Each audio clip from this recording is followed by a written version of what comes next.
Hey everybody, I'm Grandmaster Ben Feingold. This is 5 Minutes with Ben, and I'm Ben.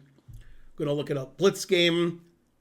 Didn't last very long. Played in 2022 between two of the world's best players, Arjun Erigaisi and Fabiano Caruana. Arjun's white. This was played on chess.com in some Blitz tournament they had. It wasn't Title Tuesday. It was some other kind of thing that they do. Okay. So the game's really exciting, and then the game ended. So let's have a look. It was a 2 nights, fatals. And Erigaisi played a move that's not very popular at the top level. Usually grandmasters play d3 here, but knight g5 is more exciting.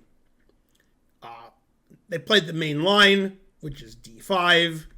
He takes d5, knight a5, bishop b5 check, c6, take. In this position, typically white decides whether he's going to play bishop d3 or bishop e2.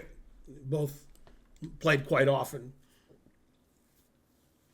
Fabiano played the third most common move, which I've actually played on my stream, but that's the end of my theoretical knowledge, because I just played it as a surprise. I haven't learned anything. Maybe I'll learn something from this game.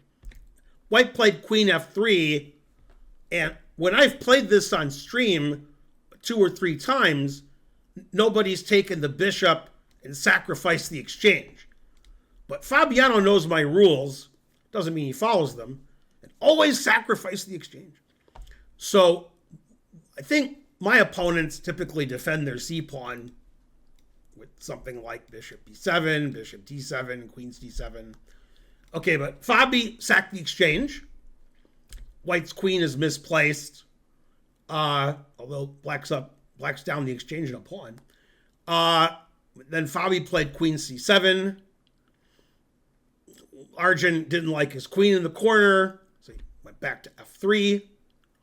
Fabi played knight c6, which threatens knight d4, forking the queen and c-pawn. Fabi played c3, taking the sting out of knight d4, which could still be played. Fabi played aggressively with bishop g4. And you might assess black has good compensation for the exchange and pawn, because white's made about 7 queen moves. And black has a huge lead in development. Blitz game, Fabi continued to play the hyper-aggressive knight d4. So if Arjun takes the knight, then queen takes c1 as mate. That seems like a silly blunder for somebody 2700. So he didn't do that. He prevented knight c2 check by playing knight a3. And now white is threatening to take on d4 because the rook defends the bishop. So Fabi took the knight. Oh, give me the knight. And he said, now I'm threatening knight c2. All right. So white took the knight. Now white is threatening queen takes a3, b takes a3, and queen takes e5 check, going into an endgame with a lot of extra material. So Fabi made a move that makes sense, bishop to d6.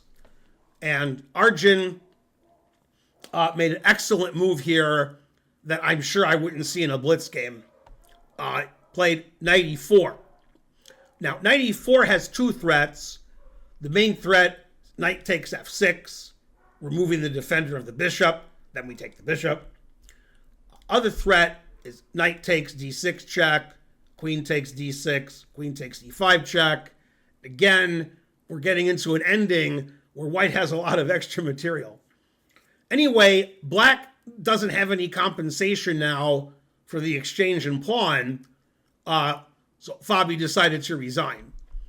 I wouldn't recommend resigning in a Blitz game, although, again, I'm sure if it was a slow game, that wouldn't bother me at all. And I'm assuming white is something like +4 here. Black doesn't really have any compensation for all the material he's down. Anyway, a quick win for Arjun.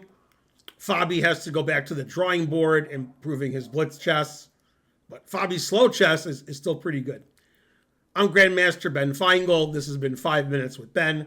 Please like and subscribe and leave a comment, and I'll see you guys next time. Bye.